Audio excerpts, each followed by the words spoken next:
안녕하십니까? 배팅 부동산 통계청 추계 인구 발표. 20년 후 경기도는 인구가 증가하더라. 어떤 의미인가 살펴보도록 하겠습니다. 일단 통계청에서 발표한 내용입니다. 추계 인구죠. 2052년까지 추계 인구를 발표를 했습니다. 최근에 발표를 했죠. 그래서 이 자료를 보는데 전국이 다 나와 있습니다. 지역마다 다 나와 있는데 지금은 전국 자료만 보여드리고 있습니다. 제가 연도를 끊었습니다. 자료가 너무 많아서 2012년부터 5년씩 더해서 2012, 2017, 2022 요까지는 지금 데이터고 그 이후 2027, 2032 쭉 나가서 2052년까지 5년 단위로 데이터를 뽑았습니다. 그리고 지금 데이터가 원래는 파란색 왼쪽에 구분되어 있는 곳에 파란색으로 칠해진 곳이 원래 데이터인데 보기가 좀 힘들어서 제가 3개로 쪼갰습니다. 14세 이하, 65세 이상, 그리고 생산 가능 인구인 15세에서 64세까지 이렇게 3개로 쪼개서 데이터를 다시 집계를 하고 나서 그래프를 그렸습니다. 지금 보시는 그래프는 전국입니다. 전국. 우리나라 전체 인구가 다 나와 있죠. 제일 위에 보시는 것이 전체 인구입니다. 대한민국의 전체 인구. 생각보다 감소가 그렇게 가파르지가 않죠. 그리고 점선으로 표시한 빨간색 점선 저 선이 2022년입니다. 지금 현재라고 볼 수가 있겠죠. 그리고 그 밑에 생산 가능 인구 15세에서 64세 인구만 따로 또 선을 그었습니다. 그 아래에 있는 것이 노인 인구입니다. 그래서 지금 전체적으로 대한민국 전체적으로 인구가 그렇게 급속도로 줄어들지 않는 이유는 생산 가능 인구는 엄청나게 빨리 줄어드는데 노인들 수명이 더 길어지니까 그것 때문에 전체 인구 수 자체는 버티더라. 그러나 구조는 최악의 상황으로 가고 있다. 이렇게 보시면 되고 제일 아래에 있는 것이 아동 숫자입니다. 아동 숫자. 그런데 특이한 점은 지금 화살표 친 부분이 2032년인데 지금 2032년부터 아동수의 감소 속도가 둔화되면서 거의 유지가 되죠. 저 이야기는 출산율이 회복된다. 저때쯤 회복된다.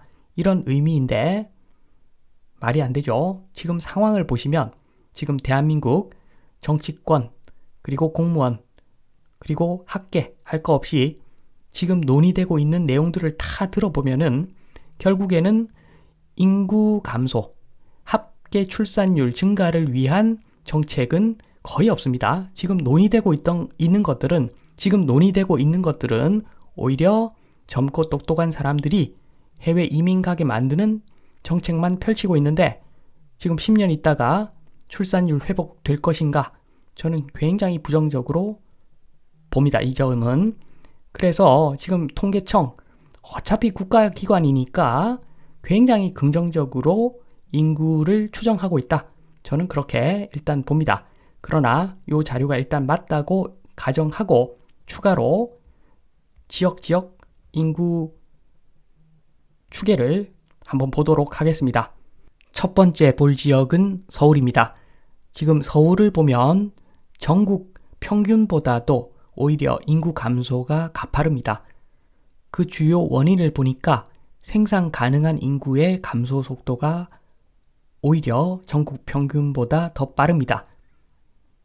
탈서울하고 있다는 거죠. 외곽으로 주택이 비싸서 그런지 또는 주택이 노후화되어서 가성비가 안 나와서 그런지 탈서울 속도가 빠르다. 그래서 인구가 전국 평균보다도 더 가파르게 감소하고 있습니다. 그리고 서울을 봤으니까 부산을 봐야 되겠죠.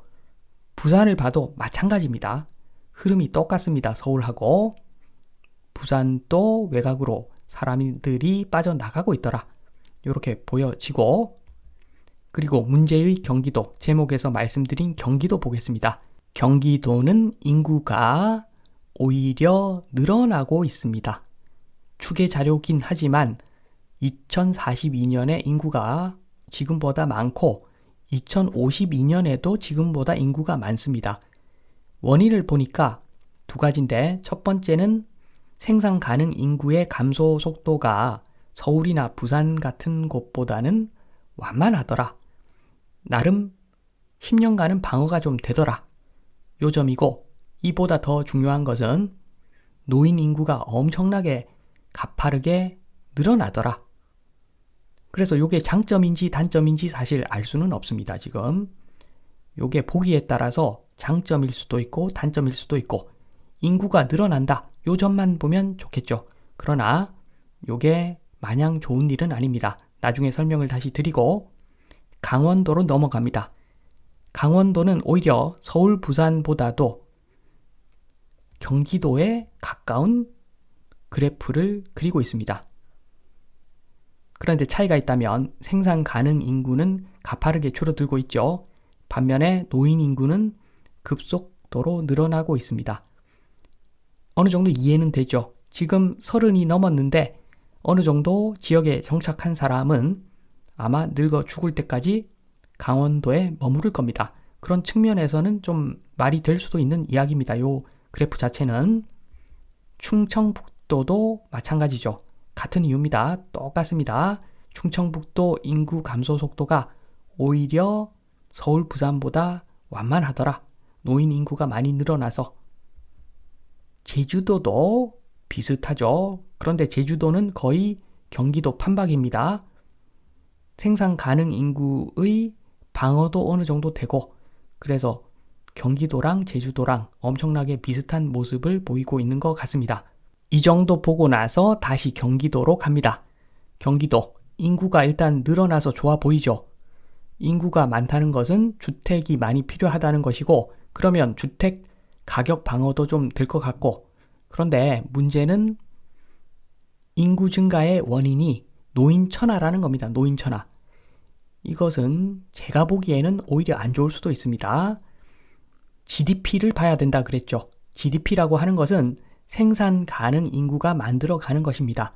다행히 서울보다도 생산 가능 인구 감소 속도가 그렇게 가파르지 않지만, 경기도에 거주는 하지만 아마 회사는 서울에 있고 법인세도 서울로 아마 돈이 갈 거고, 그러면 경기도 세수가 마냥 좋은가? 꼭 그렇지만 또 아닐 수도 있는 거죠. 거기다가 문제는 노인 인구가 늘어난다. 소득이 없는 노인이 늘어난다. 재정은 많이 투입되어야 되고 세금은 잘 내지 않고 경기도 오히려 안 좋을 수도 있습니다. 그러니까 무슨 이야기냐 하면은 요런 이야기입니다. 경기도만 인구 감소해도 멀쩡할 것인가? 지금 일반적으로 다른 지역들도 힘들죠. 파란색이 새 차죠. 새 차가 다른 차 한 대를 끌고 가고 있습니다. 당연히 힘들다 소리 나오죠. 나 그냥 이민 갈까? 나 그냥 이민 갈까? 이런 고민 엄청나게 할 겁니다, 앞으로. 그런데 경기도 같은 경우에는 자기 몸집보다 더 큰 놈을 끌고 다녀야 됩니다. 나 죽을 것 같다. 이렇게 말하는 것이 경기도가 될 수가 있는 거죠. 인구가 유출되지 말라는 법이 없습니다. 좀 똑똑할 것 같으면 다른 지역으로 가는 사람도 일부 있겠지만 주로 해외로 나가겠죠. 어떻게 멀쩡할 수가 있겠습니까? 지금 통계에는 보이지 않는, 지금 통계라고 하는 것은 오류가 있을 수밖에 없죠. 사람들은 보고 들은 것만 가지고 판단을 합니다. 그런데 10년 지나고 20년 지나고 이건 아니다 싶을 때가 올 겁니다. 노인만 빠글빠글하고 다 내가 부양해야 될 인구구나 라고 똑똑한 애들이 깨닫는 순간 해외로 인구 유출이 급속도로 진행될 겁니다. 그래서 지금 하는 정책들 전부 다 기득권 보호하는 정책 위주로 다 짜고 있는데, 지금 돌아가는 거 보면 10년 후에 뜨거 할 것이다 말씀을 드리면서 이만 마치도록 하겠습니다. 감사합니다.